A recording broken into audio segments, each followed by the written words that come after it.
ವೇದಿಕೆ ಮೇಲಿರುವಂತಹ ಎಲ್ಲ ಪಕ್ಷದ ವಕ್ತಾರರ ಮಾತುಗಳನ್ನು ಕೂಡ ಗಮನಿಸಿದ್ರಿ ಅಂದ್ರೆ ಇಲ್ಲಿ ಅವರು ಏನು ಹೇಳ್ತಾರೋ ಅವರ ಪಕ್ಷದ ಪರವಾಗಿ ಎಲ್ಲವೂ ಕೂಡ ಸರಿ ಇದೆ. ಪಕ್ಷವನ್ನ ಸಮರ್ಥನೆ ಮಾಡ್ಕೊಳ್ಬೇಕು ಅಥವಾ ಅವರ ಪರವಾಗಿ ನಿಂತಿರುವಂತಹ ಅಭ್ಯರ್ಥಿಯನ್ನ ಸಮರ್ಥನೆ ಮಾಡ್ಕೊಳ್ಬೇಕು ಅನ್ನೋ ಉದ್ದೇಶ ಏನಾದ್ರೂ ಅಡಗಿದೆಯಾ ಅನ್ನೋದ್ರ ಬಗ್ಗೆ ಪರಾಮರ್ಶೆ ಮಾಡಬೇಕಾಗಿದೆ, ಆತ್ಮಾವಲೋಕನ ಮಾಡ್ಕೊಳ್ಬೇಕಾಗಿದೆ ಈ ಕ್ಷೇತ್ರದ ಜನತೆಯಿಂದ. ಅವರ ಅಭಿಪ್ರಾಯ ಏನು ಬನ್ನಿ ತಿಳ್ಕೊಳ್ಳೋಣ. ಇಲ್ಲಿ ನಾಯಕರೆಲ್ಲರೂ ಕೂಡ ಮಾತನಾಡಿದ್ರು. ನಿಮಗಿದ್ದಂಥ ಅಬ್ಜೆಕ್ಷನ್ ಏನು ಅಂದ್ರೆ ಅವರು ಯಾವ ರೀತಿ ಮಾತನಾಡ್ತಾ ಇದ್ದಾರೆ, ಏನೆಲ್ಲ ಆಗ್ಬೇಕಾಗಿದೆ, ನಿಮ್ಮ ನಿಲುವೇನು ಈ ಬಾರಿಯ ಲೋಕಸಭಾ ಚುನಾವಣಾ ದೃಷ್ಟಿಯಿಂದ? ಎಲ್ಲ ರಾಜಕೀಯ ಪಕ್ಷಗಳು ಆಳಿದ್ದಾರೆ. ನಿಮ್ಮ ಕಣ್ಗೆ ಇಷ್ಟಾದ್ರೂ ಲಾಲ್ ಬಹದ್ದೂರ್ ಶಾಸ್ತ್ರಿ ಹೇಳಿದಂತ ಜೈ ಕಿಸಾನ್ ಜೈ ಜವಾನ್, ಈ ಕಡೆ ರೈತ ಆತ್ಮಹತ್ಯೆ ಮಾಡ್ಕೋತಾ ಇದ್ದಾನೆ, ಆ ಕಡೆ ಯೋಧ ಸತ್ರು, ಅವ್ರ ಕುಟುಂಬಕ್ಕೆ ಭದ್ರತೆ ಇಲ್ಲ. ಇವ್ರಿಗೆಲ್ಲ ಈ ಕ್ವಶನ್ ಯಾಕೆ ಕೇಳಿಲ್ಲ ನೀವು? ಅದೇ ಪ್ರಶ್ನೆನ ನೀವೇ ಕೇಳಬೇಕು ಅಂತ ನಿಮ್ಮ ಬಳಿ ಬಂದಿರೋದು. ಇದು ನಿಮ್ಮ ಪ್ರಶ್ನೆ, ಇದು ನಿಮ್ಮ ಕ್ವಶನ್ ಆಗಿಟ್ಕೊಳ್ಳಿ.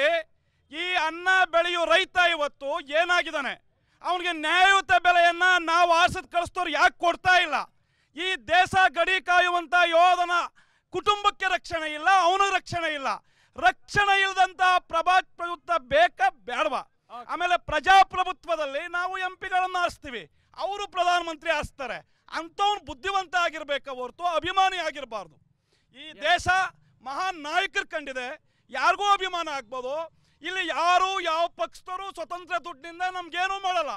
ನಮ್ಮ ತೆರಿಗೆ ಹಣದಿಂದ ಸಾರ್ವಜನಿಕ ಕೆಲಸ ಮಾಡೋದಕ್ಕೆ ಅವ್ರಿಗೆ ಸಾಯೋ ತನಕ ಸರ್ಕಾರದಿಂದ ಸವಲತ್ತು ತಗೋತಾರೆ, ಪೆನ್ಷನ್ ತಗೋತಾರೆ, ಮನೆ ತಗೋತಾರೆ. ತೆರಿಗೆದಾರರು ನಾವು ಸ್ವಾಮಿ, ನಮ್ಮ ತೆರಿಗೆ ಹಣನ ಸದುಪಯೋಗ ಪಡಿಸಿ ಅಂತ ಅವ್ರು ಕಳಿಸ್ತೀವಿ, ಅವ್ರು ಮಾಡ್ತಾರೆ. ಇಲ್ಲಿ ಯಾರ್ದು ಸ್ವತಂತ್ರವಾಗಿಲ್ಲ.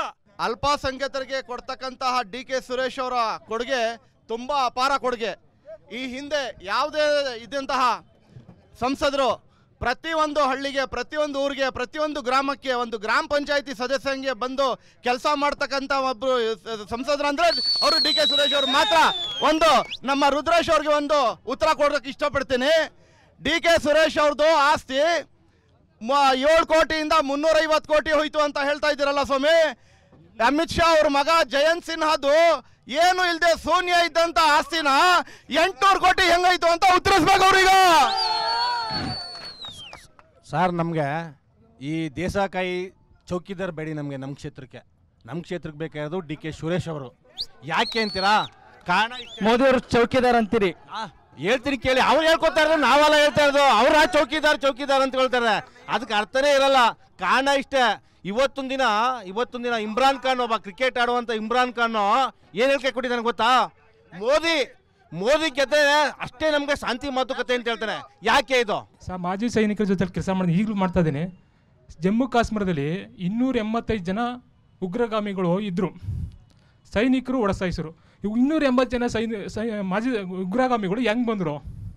ಪುಲ್ವಾಮಾ ದಾಳಿಗೆ 380 kg ಟೆರರಿಸ್ಟ್ ಬಾಂಬ್ ಹೆಂಗ್ ಬಂತು?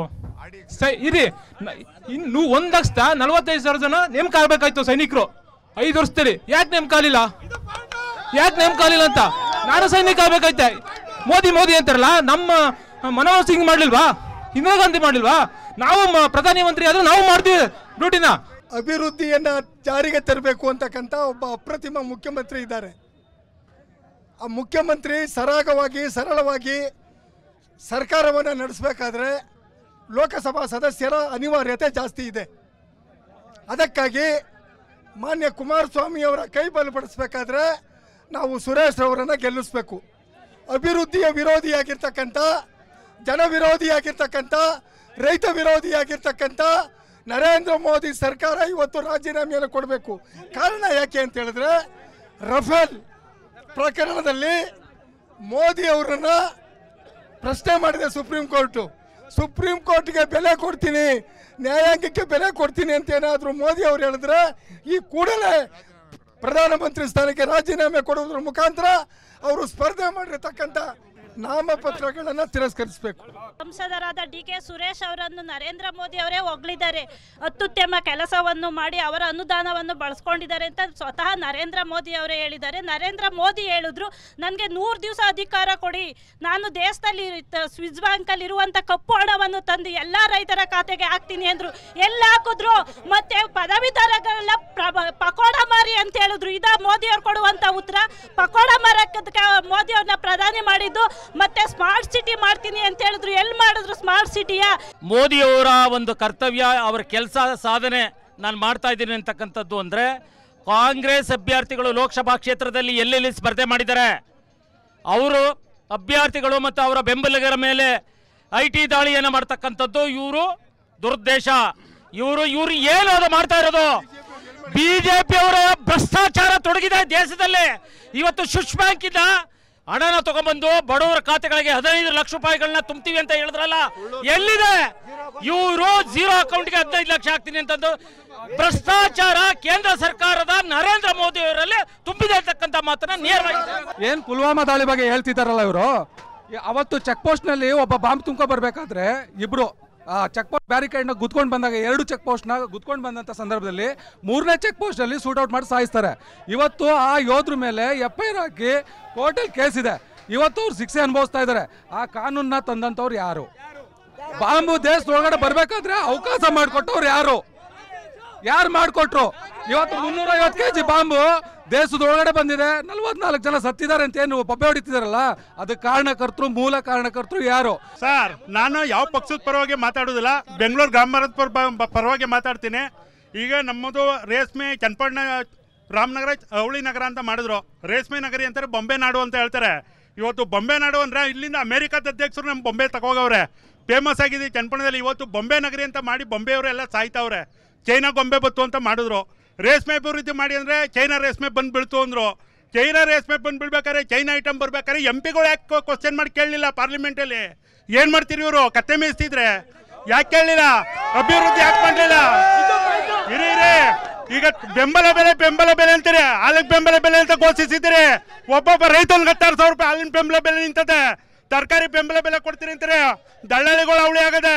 ರೇಷ್ಮೆ ಮಾರ್ಕೆಟ್ಗೆ ಹೋದ್ರೆ ಅವ್ರಿಗೆ ರೀಲರ್ಗೆ ಹೋದ್ರೆ ಅವಳಿ ಆಗದೆ. ಸರ್ಕಾರ ಬೆಂಬಲ ಬೆಲೆ ಏನು ಘೋಷಿಸಿದ್ದೀರಿ? ಸಾಲ ಮನ್ನಾ ಮಾಡಿ ಕ್ಯಾಕೋದಿರಿ, ರೈತರಿಗೆ ಬೆಂಬಲ ಬೆಲೆ ಕೊಡಿ, ಅವ್ರಿಗೆ ಗೆದ್ದು ತೀರ್ಸಲ್ರೆ. 2 ಹಗ್ಗ ಕಟ್ಟಿದ್ದಾರೆ. ಯಾವುದು? ಈ ಕಡೆ ಒಂದು ಮೈತ್ರಿ, ಈ ಕಡೆ ಒಂದು ಮೈತ್ರಿ, ಮಧ್ಯ ಗೂಳಿ ಅಂತ ಅದೇ. ಯಾವುದು? ಮೋದಿ ಕಿತ್ಕೊಂಡು ಹೋದ್ರೆ ಈ ಗುಳಿ ಹಗ್ಗ ಗುಂಟ ಏನು ಇರಲ್ಲ. ಮೋದಿ ಈ ದೇಶದ ಅಭಿವೃದ್ಧಿ ಕೆಲಸಗಳನ್ನ ಸಾಕಷ್ಟು ಮಾಡಿದ್ದಾರೆ. ಇಲ್ಲಿ ಹೇಳ್ತಾರೆ ಬೆಂಗಳೂರು ಗ್ರಾಮಾಂತರ ಕ್ಷೇತ್ರದಲ್ಲಿ ನಾವು ಅಭಿವೃದ್ಧಿ ಮಾಡಿದ್ದೀವಿ ಅಂತ. ಸ್ವಾಮಿ, ಅವರು ಪಂಚಾಯತಿ PD ಅವರು ಆ ಕೆಲಸವನ್ನು ಅವ್ರು ಮಾಡಕ್ಕಿದ್ದಾರೆ. ಇವರು ಸಂಸದರಾಗಿ ಇವ್ರು ಮಾಡಬೇಕಾದ ಅವಶ್ಯಕತೆ ಇಲ್ಲ. ಅದೇ ರೀತಿ ಇವತ್ತು ಮಾನ್ಯ ಗೌರವಾನ್ವಿತ ನರೇಂದ್ರ ಮೋದಿ ಅವರು ಇವತ್ತು ಈ ದೇಶದ 50 ಕೋಟಿ ಬಡ ಕುಟುಂಬದ ನಾಗರಿಕರಿಗೆ ಆಯುಷ್ಮಾನ್ ಭಾರತನ ತಂದುಕೊಟ್ಟಿದ್ದಾರೆ. ಆದ್ರೆ ಇವರು ಆಯುಷ್ಮಾನ್ ಭಾರತವನ್ನ ತಂದುಕೊಟ್ಟಿದ್ದಾರೆ ನರೇಂದ್ರ ಮೋದಿ ಅವರು. ಆದರೆ ಇವರಿಲ್ಲಿ ಇದೇ ಜಾಗವನ್ನ ತನ್ನ ಪಕ್ಷದ ಕಚೇರಿಗೆ ಮಾಡ್ಕೊಂಡಿಗೆ ಲೂಟಿ ಮಾಡಿಕೊಟ್ಟಿರುವಂತ ಪಾರ್ಟಿ. ದೇಶದ ಚುನಾವಣೆ ಇದು ತಾಲೂಕ್ ಪಂಚಾಯತಿ, ಜಿಲ್ಲಾ ಪಂಚಾಯತಿ, ಗ್ರಾಮ ಪಂಚಾಯತಿ ಚುನಾವಣೆ ಅಲ್ಲ. ನನಗೆ ನನ್ನ ಚೌಕಿದಾರನ ಮೇಲೆ ನಂಬಿಕೆ ಇದೆ. 15 ಲಕ್ಷನ ಮುಂದಿನ ಚುನಾವಣೆಗಾದ್ರೂ ತರ್ತಾರೆ ಅನ್ನೋ ನಂಬಿಕೆ. ನಾನು ಮುಗಿಸ್ತೀನಿ. ಆದ್ರೆ ಆಲೂಗೆಡ್ಡೆನಲ್ಲಿ ಚಿನ್ನ ತೆಗಿತೀನಿ ನಂಬಿಕೆ ನನಗಿಲ್ಲ. ಹಾಗಾಗಿ ಮೋದಿ ನನಗೆ ಬೇಕು, ಚೌಕಿದಾರ ನಾವೆಲ್ಲ ಮೋದಿ.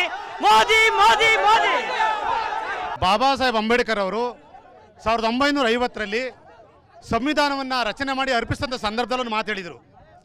ಏನಂದರೆ, ನನ್ನ ಸಂವಿಧಾನ ಅತ್ಯುತ್ತಮವಾಗಿದೆ, ಇದು ಜಾರಿಯಾದರೆ ಕೇವಲ 20 ವರ್ಷಗಳಲ್ಲಿ ಭಾರತ ಪ್ರಬುದ್ಧ ಭಾರತವಾಗುತ್ತೆ ಅಂತ ಹೇಳಿದರು.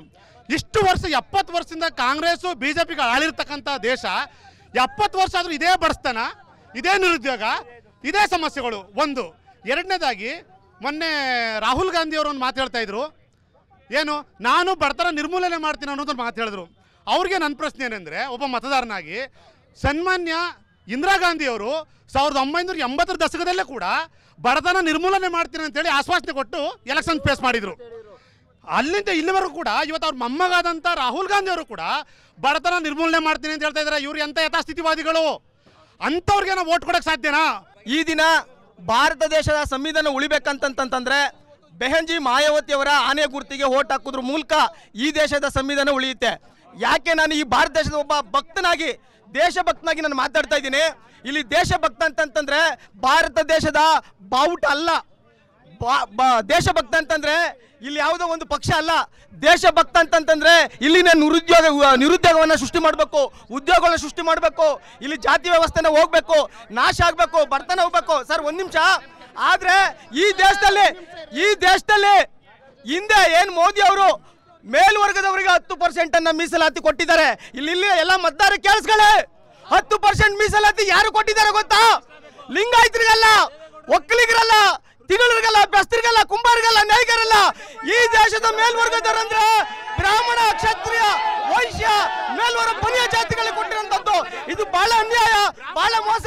ಬೇರೆ ಬೇರೆ ಮತದಾರ ಏನ್ ಹೇಳ್ತಾರೆ ಕೇಳೋಣ. ಸರ್, ನೀವು ಈ ಕ್ಷೇತ್ರದ ಮತದಾರ, ಏನ್ ಸರ್ ನಿಮ್ಮ ನಿರೀಕ್ಷೆ ಏನು ಈ ಬಾರಿ? ನಮ್ಮ ರಾಮನಗರದಲ್ಲಿ ಕುಡಿಯೋ ನೀರು ವ್ಯವಸ್ಥೆ ಮಾಡಬೇಕು, ಚನ್ನಪಟ್ಟಣದಲ್ಲಿ ಕುಡಿಯೋ ನೀರು ವ್ಯವಸ್ಥೆ ಮಾಡಬೇಕು. ನಮ್ಮ ಸದ್ಯಕ್ಕೆ ಅಷ್ಟೇ. ಓಕೆ, ಏನೂ ಆಗಿಲ್ಲ ಅಂತೀರಾ? ಕೆಲಸ ಆಗ್ತಾ ಇದೆ, ಆಗ್ತಾ ಇಲ್ಲ ಅಂತ ಹೇಳಲ್ಲ, ಆಗ್ತಾ ಇದೆ. ಇನ್ನು ಈಗ 5 ವರ್ಷ ಈ ಸರಿ ಡಿ ಕೆ ಸುರೇಶ್ ಅವ್ರು ಗೆದ್ರೆ ಇನ್ನೂ ಚೆನ್ನಾಗಿ ಕೆಲಸ ಮಾಡ್ತಾರೆ. ಪ್ರಜಾಪ್ರಭುತ್ವ ಪ್ರಜೆಯಾಗಿ ಹೇಳ್ತೇನೆ, ಯಾವುದೇ ಪಕ್ಷದ ಪ್ರಜೆಯಾಗಿ ನಾನು ಮಾತಾಡ್ತಾ ಇಲ್ಲ.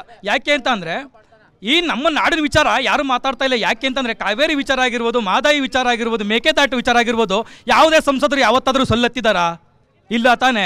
ಇಲ್ಲಿ ಕುಸ್ತಿ ಆಡಕ್ಕೆ ಬಂದೇ ನಮ್ಮ ಎಂ ಪಿ ಅಂತ ಓಡಾಡ್ತಿದ್ದಾರೆ ಹೊರತು ಈ ನಾಡಿನ ಪರವಾಗಿ ಓಡಾಡ್ದಂಥವ್ರು ಯಾರು ಇಲ್ಲ. Okay, got it. ಎಸ್ ವೀಕ್ಷಕರೇ, ಈ ನಾಡಿನ ಪರವಾಗಿ ಹೋರಾಡುವವರು ಯಾರು ಇದ್ದಾರೆ ಇಲ್ಲ ಅನ್ನೋದ್ರ ಬಗ್ಗೆ ಕೂಡ ಒಂದಿಷ್ಟು ಗೊಂದಲಗಳು ಉಂಟಾಗ್ತಾ ಇದ್ದಾವೆ. ಹಾಗಾದ್ರೆ ವೇದಿಕೆ ಮೇಲೆ ಇರುವಂತಹ ವಕ್ತಾರರ ಮಾತುಗಳೇನು, ಅಭಿಪ್ರಾಯಗಳೇನು, ಬನ್ನಿ ತಿಳ್ಕೊಳ್ಳೋಣ. ಕೊನೆಯ ಹಂತದಲ್ಲಿದ್ದೇವೆ. ಮೊದಲ ಪ್ರಶ್ನೆ ನಮ್ಮ ಕಾಂಗ್ರೆಸ್ನ ವಕ್ತಾರರಿಗೆ. ಅಲ್ಲ ರೀ, ಸಂಸದರಾಗಿ ಸಿಕ್ಕಾಪಟ್ಟೆ ಅಭಿವೃದ್ಧಿ ಮಾಡ್ಕೊಂಡಿದ್ದೀನಿ ಅಂತ ಹೇಳ್ತಾ ಇದ್ದಾರೆ. ವಿಶ್ವವಿಖ್ಯಾತಿಯನ್ನು ಪಡೆದಿರುವಂತ ಬೊಂಬೆ ನಗರಿ ಚನ್ನಪಟ್ಟಣದಲ್ಲಿ ಬೊಂಬೆ ತಯಾರಣೆ ಮಾಡ್ತಾ ಇರುವಂತವರು ಇನ್ನು ಅವರಿಗೆ ಕುಡಿಯೋಕೆ ನೀರಿಲ್ಲ, ಒಳ್ಳೆಯ ಆರೋಗ್ಯ ಇಲ್ಲ, ಅವ್ರಿಗೆ ಬೇಕಾದಂತ ಆರ್ಥಿಕ ವ್ಯವಸ್ಥೆ ಇಲ್ಲ. ಅಂತವ್ರ ಬಗ್ಗೆ ಮಾತಾಡೋಕೆ ಏನ್ರಿ ಮಾಡ್ತಿದ್ರು ಅನ್ನೋದು ಒಂದು ಪ್ರಶ್ನೆ. ಕಳೆದ 5 ವರ್ಷ ಅವ್ರು ಕೇಳಬೇಕು. ಯೋಗೇಶ್ವರ್ ಅವರು MLA ಆಗಿದ್ರು. MLA ಯೋಗೇಶ್ವರ್ ಅವರು ಒಂದ್ ನಿಮಿಷ ನೀವು ಪ್ರಶ್ನೆ ಕೊಡ್ಲಿಕ್ಕೆ ಆಗದೆ ಇರುವಂತ ಸಂದರ್ಭದಲ್ಲಿ ಅವ್ರ ಮೇಲೆ ಇವ್ರ ಮೇಲೆ ಎಲ್ಲ ಹಾಕೋದು ಬಿಟ್ಬಿಡಿ. ಈಗ MP ಆಗಿದ್ದಂತವ್ರು ಏನ್ ಮಾಡಿದ್ರು? ಧ್ವನಿ ಎತ್ತಲಿಲ್ವಾ ಅಂತ ಕೇಳ್ತಾ ಇದ್ದಾರೆ ಅವರು. MP ಅವರು ಆ ಕೆಲಸವನ್ನ ಮಾಡ್ತಾ ಇದ್ದಾರೆ. ನಾನು ಕ್ವಶನ್ ಕೇಳ್ತಾ ಇದ್ದೀನಿ. ನೀವು ಕ್ವಶನ್ ಕೇಳಕ್ಕಲ್ಲ, ಈಗ ಅವ್ರು ಕೇಳಿದ ಪ್ರಶ್ನೆಗೆ ಉತ್ತರ ಕೊಡ್ಬೇಕು. ಎಲ್ಲ ಬಡವರ ಪರವಾಗಿ DK ಸುರೇಶ್ ಅವರು ಕೆಲಸ ಮಾಡ್ತಾ ಇದ್ದಾರೆ. ನೀರಿನ ಸಮಸ್ಯೆ ಇರ್ಬೋದು, ಅಭಿವೃದ್ಧಿ ಸಮಸ್ಯೆ ಇರ್ಬೋದು, ಇನ್ಫ್ರಾಸ್ಟ್ರಕ್ಚರ್ ಸಮಸ್ಯೆ, ಎಲ್ಲ ರೀತಿಯ ಕೆಲಸವನ್ನು ಮಾಡ್ತಾ ಇದ್ದಾರೆ. 5 ವರ್ಷ ಮತ್ತೆ ಜನರಿಗೆ ಯಾವ ರೀತಿ ತಲುಪುತ್ತೆ ಅನ್ನೋದನ್ನು ಕೂಡ ಜನ ನಿರ್ಧಾರ ಮಾಡ್ತಾರೆ. ಬಿಜೆಪಿ ಕೇಳಬೇಕು. Sorry, I have to wind up. Yes, last word. ಇಲ್ಲಿಯ ಜನತೆಯ ಪರವಾಗಿ ನಿಮ್ಮ ಅಭ್ಯರ್ಥಿ ಗೆಲ್ಲುವ ಎಷ್ಟು ವಿಶ್ವಾಸ ಇದೆ ಮತ್ತು ಯಾವೆಲ್ಲ ನಿರೀಕ್ಷೆಗಳನ್ನ ಈ ಎಲ್ಲ ಕೇಳಿದ ಪ್ರಶ್ನೆಗಳಿಗೆ ಉತ್ತರ ಕೊಡ್ತೀರಿ? ಇವಾಗ ಎಲ್ಲದಕ್ಕೂ ಒಂದೇ ಉತ್ತರ. ಇಷ್ಟು ದಿನ 2014ರಲ್ಲಿ ಮೋದಿಗಾಗಿ ನಾವೆಲ್ಲ ಸೇರಿ ಮತ ಕೇಳಿದ್ವಿ. ಆದರೆ ಮೋದಿಗಾಗಿ ಜನ ಕೇಳ್ತವ್ರೆ. ಅಷ್ಟೇ ಸಾಕು ನಮ್ಮ ಅಭ್ಯರ್ಥಿ ಗೆಲ್ಲಕ್ಕೆ. ಮೋದಿಗಾಗಿ ಜನಕ್ಕಾಗಿ ಮೋದಿ. 100% 100% ಭಾಜಪ ಗೆಲ್ತೈತೆ. ಬಹುಜನ ಸಮಾಜವಾದಿ ಪಕ್ಷ ಜನಾಭಿಪ್ರಾಯದ ಎಲ್ಲ ತುಣುಕುಗಳನ್ನ ನಾವು ಆಲಿಸಿದ್ದೀವಿ ಮತ್ತೆ ಗ್ರಹಿಸ್ಕೊಂಡಿದ್ದೀವಿ. ಹಾಗಾಗಿ ಈ ಚುನಾವಣೆಯಲ್ಲಿ ಪ್ರಜಾಪ್ರಭುತ್ವದ ಉಳಿವಿಗೋಸ್ಕರ ನೀವು ಆನೆ ಗುರುತಿಗೆ ಮತ ನೀಡಿ ಆನೆ ಗುರುತಿನ ಅಭ್ಯರ್ಥಿನ ಗೆಲ್ಲಿಸಿ. ಆನೆ ಅಂದ್ರೆ ಆರೋಗ್ಯ, ಅಂದ್ರೆ ನೆಮ್ಮದಿ. ಆರೋಗ್ಯ ಮತ್ತು ನೆಮ್ಮದಿಗಾಗಿ ಬಹುಜನ್ ಸಮಾಜ್ ಪಾರ್ಟಿಯನ್ನು ಗೆಲ್ಲಿಸಿ. ಬಹುಜನ್ ಸಮಾಜ್ ಪಾರ್ಟಿಗೆ ಓಟಕ್ಕೆ. ಕೊನೆ ಮಾತು. ಒಂದ್ ನಿಮಿಷ ರೀ, ಒಂದ್ ನಿಮಿಷ ಕೊನೆ ಮಾತಾಡ್ಬೇಕು ಅವಕಾಶ. ಎಸ್ ಮಾತಾಡಿ. ಉದ್ದೇಶಪೂರ್ವಕ ಚುನಾವಣೆ ಹತ್ರ ಅಂತ ಮಾಡಿ ಪುಲ್ವಾಮಾ ದಾಳಿನ ಇವರೇ ಮಾಡಿಸಿದ್ದು, ಮೋದಿ ಅವರೇನೆ. ದಾಳಿ ಮಾಡಿಸಿದ್ದು ಇವರೇ ಅಂತ ಇವರೇ ದಾಳಿ ಮಾಡಿಸಿದ್ದು. ಪುಲ್ವಾಮಾ ದಾಳಿ ಮಾಡಿಸಿದ್ದು ಮೋದಿ ಅವರು. ಥ್ಯಾಂಕ್ ಯು ಕಾರ್ಯಕ್ರಮದಲ್ಲಿ ಭಾಗಿಯಾಗಿದ್ದಕ್ಕೆ ಧನ್ಯವಾದ. ಹೀಗಾಗಿ ಕ್ಷೇತ್ರದ ಮತದಾರರಲ್ಲಿ ಒಂದು ಕಳಕಳಿ. ಈ ಬಾರಿ ಸೂಕ್ತ ಅಭ್ಯರ್ಥಿಯನ್ನ, ಆರೋಗ್ಯಕರ ಅಭ್ಯರ್ಥಿಯನ್ನ, ಪ್ರಜಾಪ್ರಭುತ್ವವನ್ನು ಗೆಲ್ಲಿಸುವ ಅಭ್ಯರ್ಥಿಯನ್ನ ನೀವು ಆಯ್ಕೆ ಮಾಡ್ತೀರಾ ಅನ್ನೋ ಒಂದು ಪ್ರಶ್ನೆ ನೀವು ಮಾಡ್ಕೊಳ್ಬೇಕಾಗಿದೆ. ಹಾಗೇನೆ ಈಗೇನೇನು ಸಾಧನೆಯನ್ನ ಮಾಡಿದ್ದೀವಿ ಅಂತ ಹೇಳ್ತಾ ಇದ್ದಾರೋ ಅದರಲ್ಲಿ ಏನಾದ್ರೂ ಲೋಪದೋಷಗಳಿದ್ರೆ ಅವರು ಕೂಡ ಪರಾಮರ್ಶೆ ಮಾಡ್ಕೊಳ್ಳಲಿ, ಅವರ ಕಣ್ಣು ಕೂಡ ತೆರೀಲಿ ಅನ್ನೋದು ನಿಮ್ಮ TV5 ಮಹಾಭಾರತ ಮಹಾಸಂಗ್ರಾಮದ ಉದ್ದೇಶ ಅಂತ ಹೇಳ್ತಾ ಈ ಕಾರ್ಯಕ್ರಮವನ್ನು ಮುಗಿಸ್ತಾ ಇದ್ದೀನಿ. ನಾನು ನಿಮ್ಮ ರಾಘವ ಸೂರ್ಯ. ನಮಸ್ಕಾರ.